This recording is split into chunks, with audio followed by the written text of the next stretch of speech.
Hello student, जो हो गया उसे सोचा नहीं करते, जो मिल गया उसे खोया नहीं करते, और सफलता भी उन्हीं को मिलती है जो वक्त और हालात पर रोया नहीं करते। आज का ये वीडियो सबसे ज्यादा इंपॉर्टेंट है। माई सेल्फ श्रवण गोस्वामी। आज के इस वीडियो को लास्ट तक जरूर देखना। जैसा कि बहुत सारे बच्चे कमेंट कर रहे थे सर क्लास 10 हिंदी को पढ़ाइए, तो फाइनली आज हम स्टार्ट कर रहे हैं क्लास 10 हिंदी के पूरे बुक के ऑब्जेक्टिव क्वेश्चन। ठीक है, पूरे बुक के ऑब्जेक्टिव क्वेश्चन आज हम लोग देखने वाले हैं। ठीक है, आपका जो क्लास 10 हिंदी है ना, क्लास 10 हिंदी, उसमें आपके सभी महत्वपूर्ण बहुविकल्पीय प्रश्न है। पूरे बुक के जितने भी ऑब्जेक्टिव क्वेश्चन हैं आज के इस वीडियो में देखेंगे, और जो बोर्ड एग्जाम में 100% आएगा ही आएगा वही प्रश्न देखेंगे। ठीक है, तो क्वेश्चन नंबर फर्स्ट से हम लोग शुरुआत करेंगे। ठीक है, हम लोग देखते हैं क्वेश्चन नंबर फर्स्ट जो हमारा ऑब्जेक्टिव क्वेश्चन है। ठीक है, इसमें सारे क्वेश्चंस बहुत ही ज्यादा इंपॉर्टेंट है। इसमें मैंने पूरे बुक से वो क्वेश्चंस लिए हैं जो सबसे ज्यादा इंपॉर्टेंट है। ठीक है, जो इससे पहले बच्चे बोर्ड एग्जाम दिए हैं यही सारे क्वेश्चंस पढ़कर बोर्ड एग्जाम में 97% तक लाए हैं। हिंदी में 99 मार्क्स, 95 मार्क्स, ऐसे बहुत सारे बच्चों का आया है। तो आपसे रिक्वेस्ट है, मैं जितना भी क्वेश्चंस बताऊं तैयार कर लेना। पहला ही क्वेश्चन बहुत ही ज्यादा इंपॉर्टेंट है बच्चों, बहुत ही ज्यादा इंपॉर्टेंट है। अगर आपने तैयार कर लिया ना तो समझो आप बोर्ड एग्जाम में टॉपर के करीब पहुंच रहे हो। ठीक है, तो पहला प्रश्न देखो, शुक्ल युग की समय सीमा या कला अवधि है। इसको हम लोग बच्चों समय सीमा भी कह सकते हैं। क्या कह सकते हैं? समय सीमा भी कह सकते हैं। ठीक है, तो यहां आपको ये बताना है बच्चों कि शुक्ल युग की जो समय सीमा है या कला अवधि कब से कब तक है। कोई भी चीज है तो उनकी क्या होती है कि आपको 3 साल का बीए करना है, या फिर हमें कोई भी चीज करना है। ठीक है, हमें इंटर करना है तो 11 12 करना पड़ेगा। वैसे ही इनकी भी एक समय सीमा थी। इसके बाद कोई दूसरा युग आ गया था। ठीक है, ऑप्शन नंबर क्या है? 1850 ईस्वी से 1900 तक, या 1900 से 1920 तक, या 1919 से 1938 तक, या घा वाला 1938 से 1947 तक। अब देखो, मैं आपको वो क्वेश्चंस बता रहा हूं सबसे ज्यादा इंपॉर्टेंट है, तो नोट करते रहना। इसका हमारा राइट आंसर है 1919 से 1938 तक। अब याद कैसे करोगे बच्चों? देखो 1919 का मतलब है, देखो 19 का आप 2 बार टेबल करोगे 38 हो जाएगा। ठीक है, तो ये वाला हमारा राइट आंसर होगा। गा वाला 1919 से 1938 तक जो है वो शुक्ल युग की कलावधि है, समय सीमा है। ठीक है, समझ में आ गया ना? ये क्वेश्चन बहुत ज्यादा इंपॉर्टेंट है। तो पहला नंबर क्वेश्चन बहुत ही ज्यादा आसान है बच्चों। अब हम लोग देखते हैं दूसरा नंबर क्वेश्चन। ठीक है, दूसरा नंबर क्वेश्चन देखो स्टूडेंट, बहुत ही ज्यादा इंपॉर्टेंट है। लिखा हुआ है कलम का सिपाही के लेखक हैं। जो कलम का सिपाही है उसके लेखक कौन है? कलम का सिपाही जो रचना है उसके लेखक कौन है? ऑप्शन नंबर क्या है हमारा? अमृत राय, या गुलाब राय, या वैद्यनाथ मिश्र, या हमारे प्रेमचंद्र। तो बच्चों जो कलम का सिपाही है उसके लेखक कौन है? सारे स्टूडेंट को पता होगा, आप लोगों ने क्लास 9th में ही पढ़ा होगा। भाई कलम का सिपाही के लेखक कौन है? बहुत ज्यादा इंपॉर्टेंट है। देखो कलम का सिपाही के लेखक है अमृत राय। देखो कलम जो होता है ये एक अमृत होता है। कलम से ही हम पढ़कर बड़े बड़े पोस्ट पर जाते हैं। ठीक है, तो वो एक अमृत होता है। तो इसलिए हमारे जो कलम का सिपाही है ना उसके लेखक है अमृत राय। यानी कि हमारा क्वेश्चन नंबर 2 का ऑप्शन नंबर का बिल्कुल सही है कि कलम का सिपाही के लेखक अमृत राय है। ठीक है, ऑप्शन नंबर का। क्वेश्चन नंबर 3 आप लोग समझना। सारे क्वेश्चंस आपसे रिक्वेस्ट है कि नोट कर लेना, क्योंकि आपके माता पिता आपको पढ़ा रहे हैं कि हमारा बच्चा पढ़ लिख कर एक दिन बहुत बड़ा आदमी बनेगा। तो अभी से इंटरेस्ट लाओ, पढ़ाई करो फीलिंग के साथ, कोई दिक्कत नहीं है। ठीक है, बहुत अच्छे से पढ़ाई करो। हम आप लोगों को अच्छे से पढ़ाने की कोशिश करेंगे, डरने की कोई बात नहीं है। आपको कोई भी टेंशन हो तो आप हमसे पूछ सकते हो, मैं आप लोगों को बहुत अच्छे से बताऊंगा। ठीक है, शुक्ल युग के प्रमुख इतिहासकार हैं। शुक्ल युग के प्रमुख इतिहासकार कौन है? डॉक्टर नागेंद्र, या हजारी प्रसाद द्विवेदी, या बाबू गुलाब राय, या फिर इनमें से कोई नहीं। तो शुक्ल युग के जो प्रमुख इतिहासकार हैं वो कौन है? हमारा क्वेश्चन नंबर 3 का ऑप्शन नंबर गा बिल्कुल सही है। गुलाब राय जो हैं वो शुक्ल युग के प्रमुख इतिहासकार हैं। कौन है? इतिहासकार हैं। जो बाबू गुलाब राय हैं वो शुक्ल युग के हमारे प्रमुख इतिहासकार हैं। क्वेश्चन नंबर 3 का हमारा गा वाला ऑप्शन सही है। अगला क्वेश्चन देखते हैं बच्चों, क्वेश्चन नंबर हम लोग 4 देखते हैं। ठीक है, अर्धनारीश्वर के लेखक हैं। अर्धनारीश्वर के लेखक कौन है? ये तो क्वेश्चन सभी को पता होगा ना, क्योंकि आसान है, कुछ नहीं है इसमें। अर्धनारीश्वर के लेखक ऑप्शन नंबर क्या है? विष्णु प्रभाकर, प्रेमचंद, जयशंकर प्रसाद, या चतुर्सेन शास्त्री। तो चलो बताओ, अब तो इस क्वेश्चन का आंसर तो बता ही सकते हो। नहीं पता ना तो फिर कोई दिक्कत नहीं, सारे क्वेश्चन बहुत ही ज्यादा इंपॉर्टेंट हैं। तो छोटी छोटी रिक्वेस्ट है कि नोट करते रहना, याद करते रहना, अपने सपनों को पूरा करते रहना, टॉपर के नजदीक पहुंचते रहना, मजा बहुत आएगा। ठीक है, तो हमारा अर्धनारीश्वर के लेखक है विष्णु प्रभाकर जी। का वाला ऑप्शन बिल्कुल सही है कि अर्धनारीश्वर के जो लेखक हैं बच्चों वो हैं विष्णु प्रभाकर। ठीक है, क्वेश्चन नंबर 4। क्वेश्चन नंबर 5 हम लोग आते हैं बच्चों। क्वेश्चन नंबर 5, गोदान किस युग का उपन्यास है? गोदान, गोदान हमारा किस युग का उपन्यास है? अब बच्चों इसको जानने से पहले ये समझ लो गोदान के लेखक कौन है, ये आप लोग कमेंट बॉक्स में बताना। इतना तो करना ही पड़ेगा, अगर पढ़ाई करना है साथ में तो अच्छे से पढ़ाई करना होगा। शुक्ल युग, शुक्लांतर युग या दुर्वेदी युग या आधुनिक युग। तो बच्चों गोदान किस युग का उपन्यास है? गोदान याद है कि नहीं? मैं आपको बताता हूं, शुक्ल युग का उपन्यास है। किस युग का?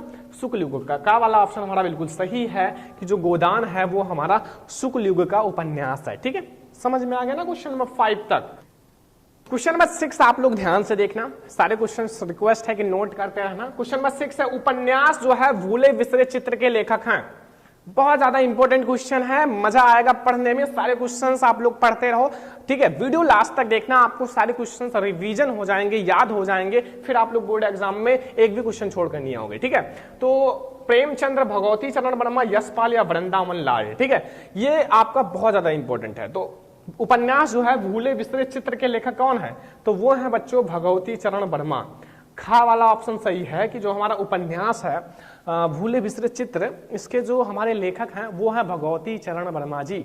ठीक है, समझ में आ गया ना बहुत अच्छे से? अगर कोई पूछे तो बता दोगे ना कि उपन्यास भूले बिसरे चित्र के लेखक कौन है, तो कहोगे भगवती चरण वर्मा। किसने पढ़ाया? श्रवण सर ने पढ़ाया बहुत अच्छे से, तब लगेगा कि बच्चे पढ़ाई कर रहे हैं। ठीक है, अगला 7 नंबर क्वेश्चन, त्यागपत्र किस विधा की रचना है? वेरी इंपॉर्टेंट क्वेश्चन है यार, सारा तैयार करके जाना। त्यागपत्र किस विधा की रचना है? त्यागपत्र किस विधा की रचना है? जीवनी विधा, उपन्यास विधा, नाटक विधा, निबंध विधा? त्यागपत्र। तो बच्चों त्यागपत्र जो है वो याद रखना कि हमारा किस विधा की रचना है? उपन्यास विधा की रचना है। किस विधा की रचना है? उपन्यास विधा की रचना है। जो त्यागपत्र है हमारा वो उपन्यास विधा की रचना है। ठीक है, क्वेश्चन नंबर 7 समझ में आ गया ना। क्वेश्चन नंबर 8 आ जाओ बच्चों। क्वेश्चन नंबर 8, ध्रुव स्वामिनी, इसको ध्रुव कर लेना, ठीक है, इसको मात्रा लगा लेना। ध्रुव स्वामिनी नाटक के लेखक हैं। ध्रुव स्वामिनी नाटक के लेखक कौन है? ध्रुव स्वामिनी नाटक के लेखक हरे कृष्ण प्रेमी, जयशंकर प्रसाद, विष्णु प्रभाकर, धर्मवीर भारती। भाई ध्रुव स्वामिनी, चंद्रगुप्त, स्कंदगुप्त, झरना, आंसू, इन सब के लेखक कौन है? बहुत ज्यादा इंपॉर्टेंट। अगर देखो ध्यान से समझना, अगर आपके चैप्टर में जो कवि हैं, लेखक हैं, उनका जीवन परिचय तैयार कर लोगे, साथ में उनकी रचनाएं तैयार कर लोगे, तो समझ लो आपकी ये ऑब्जेक्टिव 2, 4, 5, 10 कंप्लीट हो जाएंगे। क्योंकि जो लेखक है उनकी रचनाएं ही आती हैं। जयशंकर प्रसाद आपका दूसरा चैप्टर है, ममता का लेखक है जयशंकर प्रसाद, और ध्रुव स्वामिनी के लेखक भी जयशंकर प्रसाद। अगर ये बोर्ड एग्जाम में आए देखो पॉसिबिलिटी है कि आएगा। ठीक है, तो अगर आए तो आपको पता होना चाहिए जयशंकर प्रसाद जी आपके चैप्टर से हैं। क्वेश्चन नंबर 9 देखो, अथाह सागर के लेखक हैं। अथाह सागर, अथाह सागर के लेखक कौन है? जयप्रकाश भारती, गुलाब राय या डॉक्टर श्याम सुंदर दास या जैनेन्द्र कुमार? तो याद रखना अथाह सागर के जो लेखक हैं वो जयप्रकाश भारती जी हैं। ऑप्शन नंबर का हमारा बिल्कुल सही है कि अथाह सागर जो है ना बच्चों, अथाह सागर, इसके लेखक कौन है? जयप्रकाश भारती। कौन है? जयप्रकाश भारती। ठीक है, देखो आप लोग टेंशन मत लेना, चेहरे पे मुस्कान हमेशा रखो, कुछ भी हो कोई टेंशन नहीं, चेहरे पे मुस्कान रखो और पढ़ाई करते रहो, आगे बढ़ते रहो, कोई दिक्कत नहीं आएगा। और अगर आप नाराज रहोगे, ठीक है, और हमेशा सोचते रहोगे, कुछ नहीं होगा। सोचने से कहाँ मिलते हैं तमन्नाओं के शहर। पढ़ना भी जरूरी है टॉपर बनने के लिए। ठीक है, सोचने से कुछ नहीं होगा। कोई भी चीज है तुरंत आप स्ट्रिक्ट हो जाओ, आज से ही करना है, कल नहीं टालना है। कोई भी चीज है, हमें ऑब्जेक्टिव जो सर पढ़ा रहे हैं उसको याद करना है तो आज ही याद करना है, कल नहीं। कल कभी नहीं आता। ठीक है स्टूडेंट, अब हम लोग देखते हैं क्वेश्चन नंबर 10 जो बोर्ड एग्जाम के लिए सबसे ज्यादा इंपॉर्टेंट है कि मेरी आत्मकथा के लेखक हैं। मेरी आत्मकथा के लेखक कौन है? बहुत ही ज्यादा इंपॉर्टेंट क्वेश्चन है। डॉक्टर राजेंद्र प्रसाद, डॉक्टर हजारी प्रसाद, या फिर हमारे जयशंकर प्रसाद या हरिवंश राय बच्चन? तो बच्चों मेरी आत्मकथा के लेखक कौन है? मेरी आत्मकथा के लेखक हैं डॉक्टर राजेंद्र प्रसाद। कौन है? डॉक्टर राजेंद्र प्रसाद। ठीक है, मेरी आत्मकथा के लेखक कौन है? डॉक्टर राजेंद्र प्रसाद। याद रखना हमारा क्वेश्चन नंबर 10 है और वेरी इंपॉर्टेंट क्वेश्चन है। ठीक है, तो अब हम लोग देखते हैं क्वेश्चन नंबर 11। क्वेश्चन नंबर 11 देखो बच्चों, लहरों के राजहंस के लेखक हैं। लहरों के राजहंस के लेखक का क्या नाम है? ठीक है, ये लेखक कर देना कि लहरों के राजहंस के लेखक कौन है। बहुत ज्यादा इंपॉर्टेंट क्वेश्चन है, रिक्वेस्ट है याद करते रहना। ठीक है, मोहन राकेश, प्रेम घन या गुलाब राय या फिर रामधारी सिंह दिनकर? तो बच्चों हमारे जो लहरों के राजहंस है ना उसके लेखक कौन है? जैसे लहरों के राजहंस में 2 नाम आता है ना, वैसे इनके नाम में भी 2 नाम आता है। मोहन राकेश कर लेना। ठीक है, मोहन राकेश। तो जो लहरों के राजहंस है ना, उसके जो लेखक हैं वो मोहन राकेश हैं। ऑप्शन नंबर का जो है वो बिल्कुल सही है। ठीक है, क्वेश्चन नंबर 12 आ जाओ बच्चों। क्वेश्चन नंबर 12, तौलिये किस विधा पर आधारित है? जो तौलिये, तो नाटक विधा, निबंध विधा, एकांकी विधा, कहानी विधा, तौलिये किस विधा पर आधारित है? तो बच्चों जो तौलिये है ना, तौलिये वो हमारा एक एकांकी है। क्या है? एक एकांकी है। तो तौलिये जो हमारा है वो एक एकांकी है। ऑप्शन नंबर ग बिल्कुल सही है कि हमारा जो तौलिये है वो एकांकी विधा पर आधारित है। किस विधा पर? एकांकी। देखो बहुत सारी विधाएं होती है, कहानी विधा, उपन्यास विधा एंड नाटक विधा, निबंध विधा, एकांकी विधा, बहुत सारी विधाएं होती है। ठीक है, अगला क्वेश्चन नंबर 13, गेहूं और गुलाब, सॉरी क्वेश्चन नंबर 13, गेहूं और गुलाब किसकी रचना है? गेहूं और गुलाब किसकी रचना है? सारे बच्चों को पता होना चाहिए कि गेहूं और गुलाब किस लेखक की रचना है। बहुत ज्यादा इंपॉर्टेंट है बच्चों, याद करते रहो, क्योंकि बोर्ड एग्जाम में अगर टॉप पर बनना है तो मेहनत तो करना ही पड़ेगा। ठीक है, रामविलास, रामवृक्ष बेनीपुरी, प्रेमचंद्र या महादेवी वर्मा। तो गेहूं और गुलाब जो है बच्चों वो किसकी रचना है? वो हमारा रामवृक्ष बेनीपुरी जी की रचना है।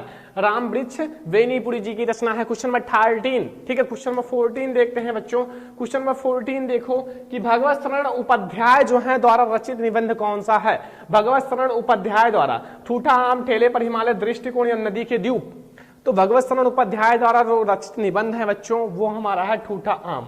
कौन सा है? ठूठा आम। ऑप्शन नंबर का हमारा बिल्कुल सही है। ठीक है, अगला क्वेश्चन देखते हैं बच्चों। Question number 15, student 15 number question में पूछ रहा है सूरज का 7वां घोड़ा किस विधा पर है? सूरज का 7वां घोड़ा बच्चों किस विधा पर है, ये आपको बताना है। क्वेश्चन नंबर 15 में निबंध विधा, उपन्यास विधा, डायरी विधा या कविता विधा। तो बच्चों सूरज का 7वां घोड़ा जो हमारा है वो किस विधा पर आधारित है?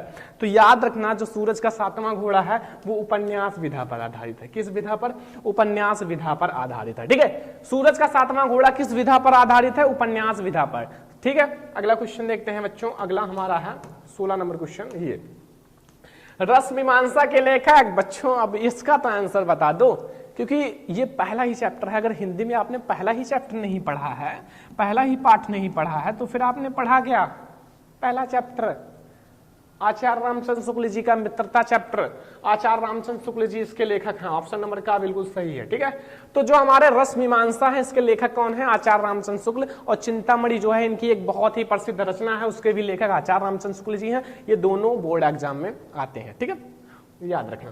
क्वेश्चन नंबर 17, मुंशी प्रेमचंद द्वारा संपादित पत्रिकाएं हैं। मुंशी प्रेमचंद्र के द्वारा कौन कौन सी पत्रिकाएं संपादित की गई हैं? मर्यादा और हंस, छाया और प्रभा, सुधा और हंस या फिर हमारा सरस्वती। तो मुंशी प्रेमचंद्र जी द्वारा कौन कौन सी पत्रिकाएं संपादित की गई हैं? तो वो हमारा है मर्यादा और हंस। बहुत ही ज्यादा इंपॉर्टेंट क्वेश्चन आज मैं आपको बता रहा हूं। पूरे बुक के इंपॉर्टेंट क्वेश्चंस हैं, बहुत ज्यादा मेहनत करके बनाया जा रहा है, बहुत ज्यादा रिसर्च किया गया है। ठीक है, इसको बनाने के लिए इसके पीछे 10 से 15 दिन काम किए गए हैं कि बच्चों को वो क्वेश्चंस बताया जाए जो बोर्ड एग्जाम में आए। ठीक है, तो ये सब इसलिए आपको इतना रिक्वेस्ट कर रहे हैं कि तैयार कर लो, क्योंकि ये आएंगे। राय कृष्ण दास निम्न में से कौन थे? राय कृष्ण दास कौन थे? निबंधकार थे, आलोचक थे, गद्य गीतकार थे, कवि थे। पूरे यूट्यूब पर आप ये वीडियो नहीं पाओगे ऐसा कि इतने अच्छे अच्छे क्वेश्चंस आपको मिल जाए, क्योंकि हम गद्य पद्य सब में से बहुत अच्छे से रिसर्च करके बना रहा हूं। ठीक है, तो वो एक गद्य गीतकार थे। कौन थे? एक गद्य गीतकार थे। राय कृष्ण दास जो थे वो एक गद्य गीतकार थे। ठीक है, 19 नंबर क्वेश्चन देखो। हिंदी का जो गद्य का वास्तविक इतिहास कब आरंभ हुआ? कब से आरंभ हुआ? जो हमारा हिंदी है, हिंदी गद्य का वास्तविक इतिहास कब से आरंभ हुआ? अब ऑप्शन तो आपके पास दिख रहे हैं, 1850 ईस्वी, 1938, 1900 या 1919। तो बताओ बच्चों हिंदी गद्य का वास्तविक इतिहास कब आरंभ हुआ? हिंदी गद्य का जो वास्तविक इतिहास है वो हमारा 1850 में आरंभ हुआ था। कब आरंभ हुआ था? 1850 में। जो हिंदी गद्य का वास्तविक इतिहास है वो 1850 में स्टार्ट हुआ था, आरंभ हुआ था। ठीक है, अब बच्चों आप लोगों को समझ में तो आ ही रहा होगा, क्योंकि शायद मैं आप लोगों को बेटर से बेटर पढ़ाने का प्रयास कर रहा हूं कि आप लोग बढ़िया से पढ़ो। बोर्ड एग्जाम में पेपर में याद रखो कि सरवन सर ने पढ़ाया था वही आया, क्योंकि अब की बार ऐसे बहुत सारे बच्चे थे जिन्होंने हमसे पढ़कर बहुत अच्छे मार्क्स लाए हैं। ठीक है, और वो एक बार नहीं हजारों बार थैंक यू सर, इतने अच्छे पढ़ाने के लिए थैंक यू सर कमेंट कर रहे हैं। तो आप लोग भी ऐसे करोगे, बोर्ड एग्जाम के बाद याद करोगे। अभी तो आप लोग सोच रहे होंगे सर पढ़ा रहे हैं पढ़ लें, लेकिन बोर्ड एग्जाम के बाद बहुत याद करोगे। ठीक है, निम्नलिखित में से शुक्ल युग का जो हमारा नाटककार है, शुक्ल युग के नाटककार कौन है? हरिकृष्ण, जो हमारा हरिकृष्ण प्रेमी, इसको हरिकृष्ण कर लेना, विष्णु प्रभाकर, लक्ष्मी नारायण मिश्र या धर्मवीर भारती। तो जो हमारे शुक्ल युग के नाटककार है ना बच्चों, इन चारों में से वो है हरिकृष्ण प्रेमी। कौन है? हरिकृष्ण प्रेमी। ठीक है, क्वेश्चन नंबर 20 आप लोगों को समझ में आ ही गया होगा। अब हम लोग देखते हैं क्वेश्चन नंबर 21। एंड अब हम लोग देखते हैं 21 नंबर क्वेश्चन। ठीक है, यहां आ जाओ बच्चों। 21, गुलाब राय द्वारा रचित आत्मकथा कौन सी है? जो गुलाब राय है, गुलाब राय के द्वारा जो रचित आत्मकथा है वो कौन सी है? तो ऑप्शन नंबर का है मेरा जीवन प्रवाह, मन की बातें, मेरी असफलताएं, नई पौध। तो याद रखना कि जो बाबू गुलाब राय जी हैं उनके द्वारा जो रचित निबंध है या रचित आत्मकथा है वो हमारा मेरी असफलताएं हैं, मेरी असफलताएं। ठीक है, क्वेश्चन नंबर 21 तक समझ में आ गया ना कि मेरी असफलताएं बाबू गुलाब राय जी का आत्मकथा है। ठीक है, विधा आत्मकथा याद रखना। ठीक है, 22 नंबर क्वेश्चन, कीर्ति कंकाल के लेखक हैं। जो कंकाल है इसके लेखक कौन है? मैंने बताया ना, जीवन परिचय याद कर लो जयशंकर प्रसाद जी की, उनकी जो रचनाएं हैं बहुत ज्यादा इंपॉर्टेंट है। अब कंकाल भी जयशंकर प्रसाद जी की रचना आपके सिलेबस से है, आपकी बुक से है।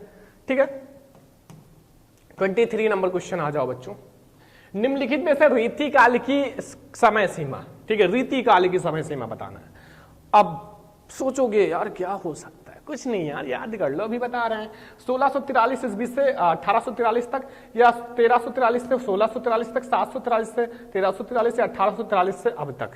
तो याद रखना रीति काल की जो समय अवधि है वो आपका 1643 से 1843 तक था। क्या वाला ऑप्शन सही है कि 1643 से 1843 तक जो है वो रीति काल माना जाता है। ठीक है, रीति काल की समय सीमा। अगला क्वेश्चन बच्चों 24। देखो 24, रसिक प्रिया के रचनाकार हैं। रसिक प्रिया के रचनाकार बच्चों, तो ऑप्शन नंबर क्या है? आचार्य केशवदास, आचार्य देव या आचार्य हजारी प्रसाद या फिर भिखारी दास। तो रसिक प्रिया के रचनाकार कौन है? आचार्य केशवदास। कौन है? आचार्य केशवदास जो है वो रसिक प्रिया के रचनाकार हैं। क्वेश्चन नंबर 24 का ऑप्शन नंबर क्या सही है? अगला क्वेश्चन आ जाओ बच्चों 25 नंबर क्वेश्चन, ललित ललाम के रचयिता हैं। ललित ललाम के रचयिता कौन है? पद्माकर, मतीराम भूषण या बिहारी। तो याद रखना जो ललित ललाम, सारे क्वेश्चन वेरी इंपॉर्टेंट हैं, रिक्वेस्ट है तैयार करते रहना कि ललित ललाम की जो हमारे रचयिता हैं वो स्टूडेंट, जो ललित ललाम है इसके रचयिता है मतीराम। खा वाला ऑप्शन हमारा बिल्कुल सही है, जो ललित ललाम है इसके रचयिता कौन है? मतीराम। याद कर लो बच्चों, क्योंकि ये सारे क्वेश्चन बोर्ड एग्जाम में टकराएंगे, फिर आप याद नहीं करोगे तो चूर चूर हो जाओगे, याद कर लोगे तो कोई दिक्कत नहीं। ठीक है, अगला क्वेश्चन देखो 25-26, रामकुमार वर्मा द्वारा रचित प्रबंध काव्य कौन सा है? प्रबंध काव्य बताना है। आंसू मामा, उत्यारण या चौखे चौबदे। तो बच्चों जो रामकुमार वर्मा जी द्वारा जो हमारा क्या है ये प्रबंध काव्य बताना है। प्रबंध काव्य जो था वो था हमारा उत्यारण। कौन था? उत्यारण। गा वाला ऑप्शन सही है कि जो हमारे रामकुमार वर्मा जी थे उनके जो हमारे प्रमुख या प्रसिद्ध हमारा प्रबंध काव्य था वो उत्यारण था। ठीक है, गा वाला ऑप्शन बिल्कुल सही है। अगला क्वेश्चन आ जाओ बच्चों, अगला 27 नंबर है, प्रगतवादी युग की दो विशेषताएं कौन सी हैं? प्रगतवादी युग की दो विशेषताएं हमें बताना है क्वेश्चन नंबर 27 में। ऑप्शन नंबर क्या है? सौंदर्य भावना, करुणा तथा नैस्य की भावना एंड मानवतावादी दृष्टिकोण या विद्रोह एवं क्रांति की भावना। तो प्रगतवादी युग की आपको दो विशेषताएं बतानी है जो बहुत ही ज्यादा इंपॉर्टेंट है क्वेश्चन नंबर 27 में। स्टूडेंट प्रगतवादी युग की जो दो विशेषताएं हैं वो गा और घा हैं। कौन से हैं? गा मानवतावादी दृष्टिकोण और यहाँ हमारा विद्रोह एवं क्रांति की भावना। ठीक है, गा एंड घा वाला हमारा है दो हमारी विशेषताएं हैं प्रगतवादी युग की। अगला बच्चों 28 नंबर क्वेश्चन, थोड़ा सा ध्यान से समझना। रीति मुक्त काव्य धारा के दो कवियों के नाम। रीति मुक्त जो रीति काल से मुक्त थे उन काव्य धारा के दो कवियों के नाम। घनानंद बोधा ठाकुर या फिर हमारा का और खा दोनों या फिर हमारा सारंगधर। तो हमारा का और खा दोनों है बच्चों कि हमारे जो घनानंद जी हैं, बोधा ठाकुर हैं, ये हमारे रीति मुक्त काव्य धारा के लिए जाने जाते हैं। ठीक है, समझ में आ रहा ना सारा क्वेश्चन? कोई दिक्कत मत लेना, अच्छे से पढ़ाई करना हंसी खुशी के साथ, क्योंकि कोई टेंशन नहीं। बोर्ड एग्जाम में ऐसे पढ़ोगे तो भी टॉपर बनोगे। डेली आप रिवीजन करते रहना और भी तैयार करते रहना। मैं तो तैयार ही करा रहा हूं और भी तैयार करते रहना। 76 साल दशक के रचनाकार हैं। छत्रसाल दशक के रचनाकार कौन है? बिहारी, जगनिक या नरोत्तम दास या भूषण? तो छत्रसाल दशक के रचनाकार कौन है बच्चों? छत्रसाल दशक के रचनाकार हैं भूषण जी। कौन है? भूषण। छत्रसाल दशक के रचनाकार हैं भूषण है। ठीक है, हम लोग देखते हैं 30 नंबर क्वेश्चन। देखो ये थोड़ा सा ध्यान से समझना, तीसरा सप्तक कब प्रकाशित हुआ? वेरी इंपॉर्टेंट है। जो तीसरा सप्तक है ये कब प्रकाशित हुआ था? तीसरा सप्तक 1951 ईस्वी को, 1959 को, 1943 को या 1979 को? तीसरा सप्तक कब प्रकाशित हुआ? तो बच्चों तीसरा सप्तक जो है वो 1959 में प्रकाशित हुआ था। कब प्रकाशित हुआ? 1959 में जो है वो तीसरा सप्तक प्रकाशित हुआ था। और ये हमारा है क्वेश्चन नंबर 30 यानी कि 30 नंबर। अब हम लोग देखते हैं 31 नंबर क्वेश्चन। तो बच्चों अब हम लोग देखते हैं 31 नंबर क्वेश्चन। ध्यान से समझना कि निम्नलिखित में से छायावाद युग के कवि हैं। छायावाद युग के कवि, देखो बहुत सारे युग हैं, छायावाद युग, प्रगतिवादी युग, प्रगति युग एंड रीति काल युग, बहुत सारे युग हैं। अब उनके कवि, लेखक, विशेषताएं ये सारा याद कर लो, कुछ ना कुछ नंबर फिक्स हैं। ठीक है, तो सुमित्रा नंदन पंत, नरेंद्र शर्मा, दादू दयाल या कुतुबन? तो बच्चों छायावाद युग के कवि जो हैं वो हमारे सुमित्रा नंदन पंत जी हैं। कौन है? सुमित्रा नंदन पंत। याद रखना, क्योंकि याद रखना पड़ेगा, क्योंकि बोर्ड एग्जाम में आएगा। याद नहीं रखोगे तो कौन सा नंबर मिलेगा? 0। तो याद करो और आप बन जाओ हीरो। ठीक है, याद कर लो, हीरो रहोगे, 0 नहीं बनना है। ठीक है, याद रखना। अगला देखो बच्चों, अगला क्वेश्चन 32 नंबर क्वेश्चन कि प्लास 1 के रचनाकार हैं। प्लास 1 के रचनाकार कौन है? का वाला ऑप्शन है भूषण, नरेंद्र शर्मा, श्रीधर पाठक या मीराबाई? बच्चों प्लास 1 के जो हमारे रचनाकार हैं वो हैं नरेंद्र शर्मा जी। कौन है? नरेंद्र शर्मा जी जो हैं वो प्लास 1 के रचनाकार हैं। ठीक है, ये याद रखना। अगला क्वेश्चन अब देखते हैं बच्चों 33 नंबर क्वेश्चन कि निम्न में से छायावाद युग की 2 विशेषताएं कौन सी हैं? छायावाद युग की आपको विशेषताएं बतानी है। मुक्तक, जो मुक्त प्रकृति चित्रण या कविता में हास्य और व्यंग्य के पुट का समावेश, या श्रृंगार और प्रेम की वेदना, या प्रकृति का मानवीकरण? तो आपको यह बताना है कि छायावाद युग की विशेषताएं बतानी है। अब आप लोग थोड़ा सा डिसमिस हो जाओगे, यार छायावाद की याद करें तो कि रीति काल का याद करें, कि भाई रिवीजन करो, कई बार याद करो, एक बार में कुछ नहीं होता। ठीक है, तो अब हम लोग देखते हैं कि इसकी जो विशेषताएं कौन सी। 33 का हमारा गा और घा वाला ऑप्शन सही है। श्रृंगार और प्रेम की वेदना, प्रकृति का मानवीयकरण है। प्रकृति का मानवीयकरण हमारा 33 का जो गा और घा वाला ऑप्शन सही है। ठीक है, अगला क्वेश्चन आ जाओ बच्चों 34 नंबर क्वेश्चन। साकेत महाकाव्य की रचना किसने की? साकेत महाकाव्य की रचना जो है वो किसने की थी? मैथिली शरण गुप्त जी, नरिपत नल्ला या फिर तुलसीदास या कबीरदास? जो बच्चों आपको ये बताना है कि जो साकेत महाकाव्य है उसकी रचना किसने की थी। साकेत महाकाव्य की रचना आपका मैथिली शरण गुप्त जी ने किया था। कौन किया था? मैथिली शरण गुप्त जी ने किया था साकेत महाकाव्य की रचना। याद रखना क्वेश्चन नंबर 34। तो स्टूडेंट साकेत महाकाव्य की रचना हमारे मैथिली शरण गुप्त जी ने किया था। 35 नंबर क्वेश्चन देखो, निम्नलिखित में से रीति काल की प्रवृत्ति या विशेषता? देखो प्रवृत्तियां या विशेषताएं एक ही होती हैं, याद रखना। ठीक है, श्रृंगार रस की प्रधानता, काव्य में कला पक्ष की प्रधानता, देश प्रेम की भावना, का और खा दोनों? तो बच्चों अगर का खा दोनों आ जाए, कोई भी ऑप्शन में गा घा दोनों आ जाए, तो वो याद रखना कि वो मेहनत करके दिया है एग्जामिनर ने या पेपर बनाने वाले ने, तो वहीं पर लगा देना टिक, सही हो जाएगा। ठीक है, घा वाला ऑप्शन। अगला देखो बच्चों 36 नंबर क्वेश्चन कि छायावाद युग के प्रमुख लेखक हैं। छायावाद युग के जो हमारे प्रमुख लेखक हैं वो कौन से हैं? ठीक है, छायावाद युग के तो वो हमारे यहाँ राम कुमार वर्मा जी। थोड़ा सा अच्छे से समझना। ठीक है, एक एक क्वेश्चन को, अगर ना समझ में आए वीडियो दोबारा देख लो, कोई आपको मेहनत करने की जरूरत नहीं है, वीडियो दोबारा देखो, अच्छे से समझ में आ जाएगा।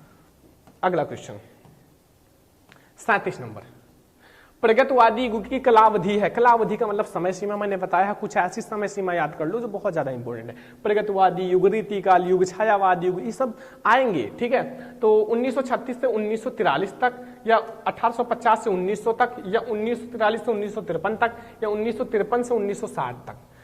तो बच्चों जो हमारा प्रगतवादी युग की कलावधि है, समय सीमा है, वो कब से कब तक है? तो याद रखना बच्चों जो हमारी प्रगतवादी युग क्या है वो है 1936 से 1943 तक। ठीक है, 37 नंबर क्वेश्चन। अगला 38, आंगन के पार द्वार के रचयिता हैं, वेरी इंपॉर्टेंट है, सारा क्वेश्चन में आपको बता रखा है कि वेरी इंपॉर्टेंट है, तो याद तो करना ही पड़ेगा अगर टॉपर बनना है तो। ठीक है, धर्मवीर भारती, सच्चिदानंद हीरानंद वत्सेन अज्ञेयी, मुक्तिबोध या राम नरेश त्रिपाठी। तो हमारे सच्चिदानंद हीरानंद वत्सेन अज्ञेयी जो है ना, वो हमारे आंगन के पार द्वार के रचयिता हैं। 39 नंबर क्वेश्चन, अब आ जाओ बच्चों 39 नंबर क्वेश्चन, कुमकुम किस विधा की रचना है? कुमकुम, कुमकुम किस विधा की रचना है बच्चों? नाम तो काफी अच्छा है लेकिन वो निबंध संग्रह भी अच्छा है, निबंध संग्रह विधा पर है। ठीक है, निबंध संग्रह विधा पर है। तो ये हमारा 39 नंबर क्वेश्चन है। अब हम लोग देखते हैं लास्ट और 40 नंबर क्वेश्चन, जो सबसे ज्यादा इंपॉर्टेंट है, लास्ट में हम लोग देखते हैं। ठीक है स्टूडेंट, अब हम लोग समझते हैं लास्ट और 40 नंबर क्वेश्चन, रीति ग्रंथ में कितने रूपों में मिलते हैं? रीति ग्रंथ कितने रूपों में मिलते हैं? 3, 4, 2 या 5? तो याद रखना 2 रूपों में मिलते हैं। तो इस वीडियो में हम लोगों ने समझा हिंदी के पूरे बुक के, मैं आपको पूरे बुक के बता रहा हूं, इससे बाहर नहीं आएगा, 40 ऑब्जेक्टिव क्वेश्चन जो बहुत ही ज्यादा इंपॉर्टेंट है। देखो मैंने इतना जल्दी इसलिए समझा दिया कि बोर्ड एग्जाम अभी बहुत दिन है, अगर आप बोर्ड एग्जाम तक ये सारे कंप्लीट कर लोगे तो बोर्ड एग्जाम में एक भी क्वेश्चन छोड़कर नहीं आओगे। ठीक है, और जितने भी बच्चे अभी सरवन लेक्चर ऐप को नहीं डाउनलोड किए हैं, ठीक है, सरवन लेक्चर ऐप, उसका लिंक डिस्क्रिप्शन में मिल जाएगा। उसमें आप लोगों के लिए एक बैच है जिसका नाम है topper batch. Topper batch, topper batch को सभी स्टूडेंट ज्वाइन कर लीजिए क्योंकि उसमें क्लास 10 की पूरी तैयारी कराई जा रही है। ठीक है, ये सारे आपको उस पर मिल जाएंगे, नोट्स, पीडीएफ, सब कुछ। और आप लोग इस नंबर पे कांटेक्ट कर लेना 9918863196, इस नंबर पे कांटेक्ट कर लेना, फिर आपको बताया जाएगा कैसे ज्वाइन करना है, क्या करना है, सब कुछ। आप सबसे पहले सरवन लेक्चर ऐप को डाउनलोड करो, टॉपर बैच को ज्वाइन कर लीजिए। ठीक है, तो ये है हमारे हिंदी के सभी इंपॉर्टेंट ऑब्जेक्टिव क्वेश्चन। आज का ये वीडियो पसंद आया हो तो सबसे पहले सारे स्टूडेंट यार लाइक कर देना, और हाँ, कम से कम आप एक फ्रेंड्स के साथ अपने शेयर जरूर करना, ताकि हम आप लोगों के लिए ऐसा ही और सारे वीडियो बनाते रहें। तो चलो हम लोग मिलते हैं किसी और ऐसा नेक्स्ट इंपॉर्टेंट वीडियो में, तब तक के लिए धन्यवाद।